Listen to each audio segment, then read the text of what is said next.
Men don't pull away for the reasons most people believe. It's rarely because they stopped caring. It's rarely because they suddenly lost interest. And it's rarely because they found someone else. Most of the time, men pull away because something inside them begins to shut down, quietly, gradually, without warning. And if you don't understand what causes that shutdown, you will keep misinterpreting distance as indifference. The truth is simple but uncomfortable. Men don't pull away when they feel nothing. They pull away when they feel too much and don't feel safe expressing it. From a young age, many men learn a very specific lesson. Emotions are acceptable only when they are controlled. Strength is rewarded. Confidence is praised. Vulnerability is risky. So men adapt. They learn to carry pressure internally. They learn to solve problems alone. They learn to withdraw instead of explaining themselves. Pulling away becomes a form of regulation, not rejection. When a man begins to feel overwhelmed, emotionally conflicted, or internally pressured, his instinct is not to talk more. It's to create distance. Distance gives him room to think.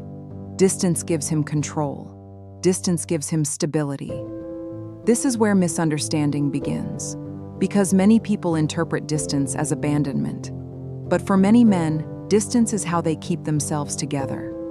When communication starts to feel like interrogation, when emotions feel like expectations, when presence starts to feel like performance, a man doesn't argue. He retreats. Not because he doesn't care, but because caring without clarity becomes exhausting. Men pull away when they feel constantly evaluated, when every word is analyzed, when silence is questioned, when peace depends on their behavior. At that point, being present no longer feels natural, it feels conditional, and men do not stay where acceptance feels conditional. Another truth people don't like to hear is this: men pull away when they feel they are losing themselves, when their routines disappear, when their solitude is invaded, when their purpose is sidelined. A man without space to be himself will eventually create that space by leaving emotionally, not out of cruelty, out of survival. Men also pull away when respect begins to erode. Not obvious disrespect, subtle disrespect, interruptions, dismissal of boundaries, mocking their need for space, turning silence into a problem. A man notices these moments even if he doesn't confront them. And when respect fades, attraction quietly follows. Men rarely announce this process. They simply become less available, less expressive, less engaged, less invested. From the outside, it looks sudden. From the inside, it's been happening for a long time. Men also pull away when they feel misunderstood, not unheard, misunderstood. When they feel seen only for what they provide, not for who they are. When they feel valued for their role, but not appreciated for their presence. Being needed is not the same as being respected. And when that difference becomes clear, withdrawal begins. There's also fear involved. Fear of disappointing, fear of not meeting expectations, fear of emotional inadequacy. Many men don't know how to express that fear safely, so they create distance instead. Because distance feels safer than exposure.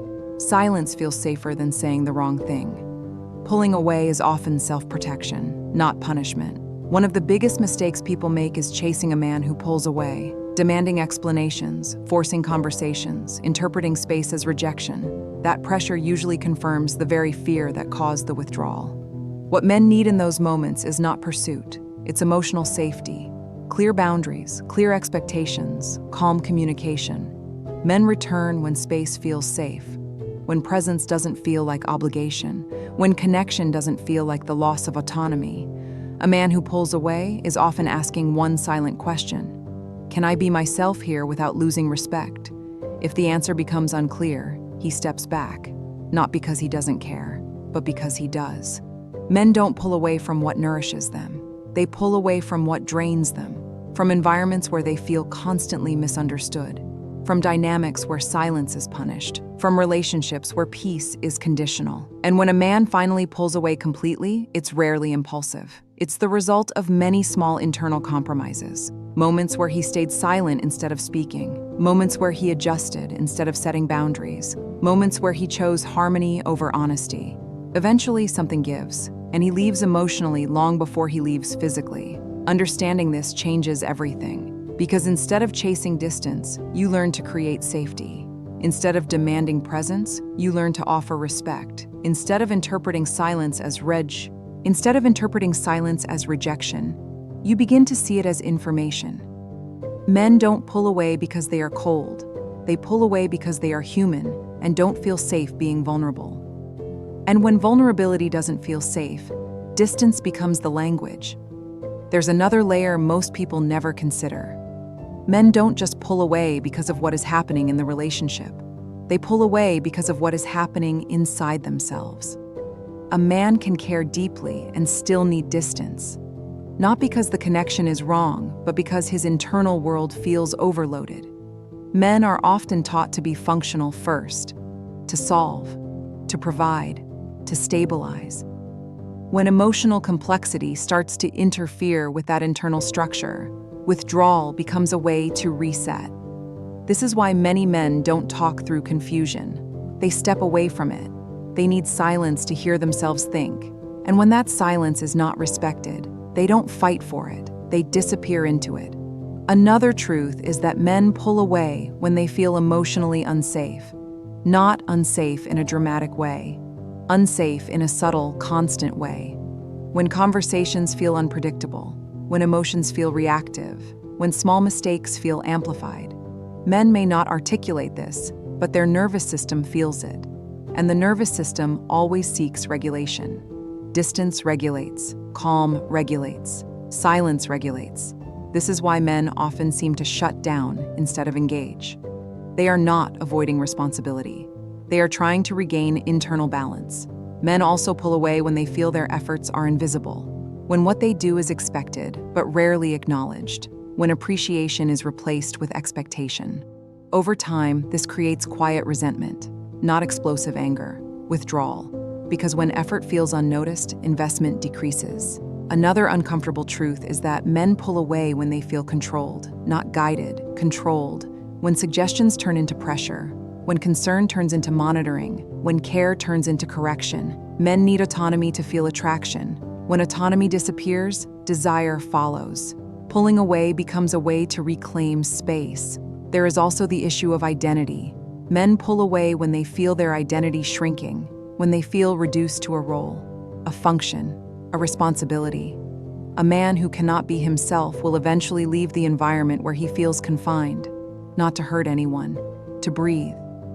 Men are not taught how to say this. They are taught to endure, until endurance turns into absence. Understanding this reframes everything, because pulling away is rarely about rejection. It is about regulation. It is about self-preservation. It is about protecting something fragile inside. Here is the hardest part to accept. Sometimes men pull away not because the relationship is bad, but because they are afraid of losing themselves inside it. Fear doesn't always look like panic. Sometimes it looks like silence. Sometimes it looks like distance. Sometimes it looks like withdrawal. This is why chasing rarely works. Chasing increases pressure. Pressure increases shutdown. Shutdown increases distance. It becomes a cycle. The way to interrupt that cycle is not force, it's stability. Men move toward environments that feel calm. They open up where they feel respected. They stay where they don't feel managed. Presence is earned through safety, not demand. Another reason men pull away is because they feel they are expected to be emotionally perfect, always available, always strong, always responsive. That expectation is exhausting. Men pull away when they feel there is no room to be human, no room to be uncertain, no room to be quiet, no room to process privately.